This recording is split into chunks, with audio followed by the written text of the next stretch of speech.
Good morning. My name is Algia Empolido, and today I will discuss the mode of transmission.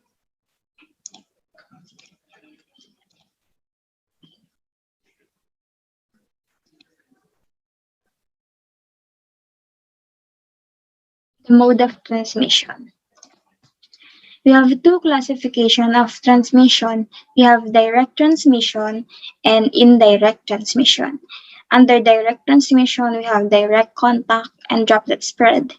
And in direct transmission, we have vehicle-borne and vector-borne. And under vector-borne, we have mechanical and biological. Direct transmission. It is an infectious agent transferred from a reservoir to a susceptible host by direct contact or droplet spread. Direct contact occurs through skin-to-skin contact, kissing, sexual intercourse, biting, contaminated soil, and fecal-oral.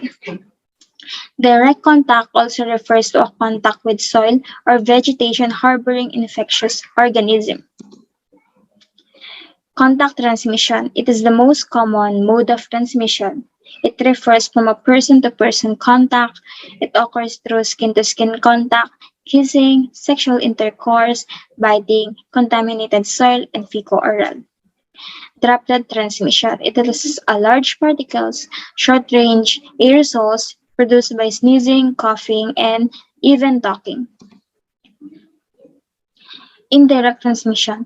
In indirect transmission refers to a transfer of an infectious agent from reservoir to a host by suspended air particles, inanimate objects, or animate intermediaries.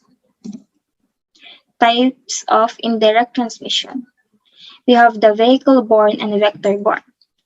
The vehicle-borne, it is an inanimate object or material called in specific terms a formite. It becomes contaminated with the infectious agent. The agent, such as virus, may or may not have applied, developed in or the vehicle. Vector-borne, it is the disease that results from an infection transmitted to a human and other animals by blood-feeding arthropods such as mosquitoes, ticks, mouse, cockroach, and flies. We have the types of vector-borne. We have the mechanical. It is the disease by transporting the causative agent from contaminated material on their feet, mouth, and other parts, and then spreading the pathogens and parasites onto the human food, drink, feces, and eyes. Biological vector. It occurs when the vector uptakes the agent, usually through a blood meal from uninfected animals. It replicates and develops and then regurgitates the pathogens onto the injects into the susceptible animal. Such as the most common is the fleas, ticks, and mosquitoes. Here we have the chain of infection. We have the infectious agent, then going to reservoir, then portal exit, then mode of transmission, and portal entry, and susceptible host. For better understanding, I will present a video of chain of infection in spreading the virus.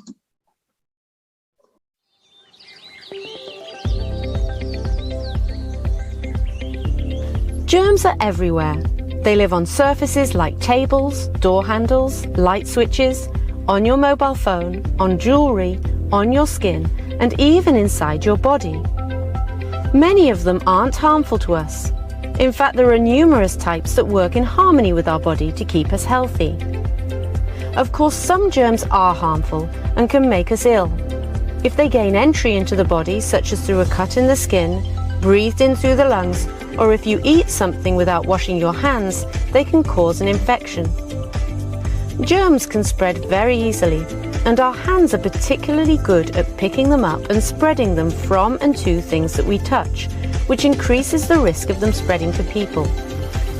Despite this, many germs, including coronaviruses, are easily inactivated or removed by simply washing your hands with soap and water or by applying an alcohol hand rub. Disposable gloves can protect your hands from dirt and should be worn if you think you may come into contact with bodily fluids or feces. But if you touch an infected surface, the gloves themselves can become contaminated, which means they can still spread germs in exactly the same way that ungloved hands do. For example, let's say you touch an infected tissue with gloves on. You carry on with your usual day, and without thinking about it, you rub your eye. Then, later on, you hand a glass of water to someone you're caring for. The germs from the tissue have effectively been passed on to anything you touch, which means that you and this gentleman could become ill. This is why gloves must be put on immediately before one task, taken off immediately after it's done, and thrown away. You still need to wash your hands after removing the gloves too, as germs can pass from the gloves onto your hands as you take them off.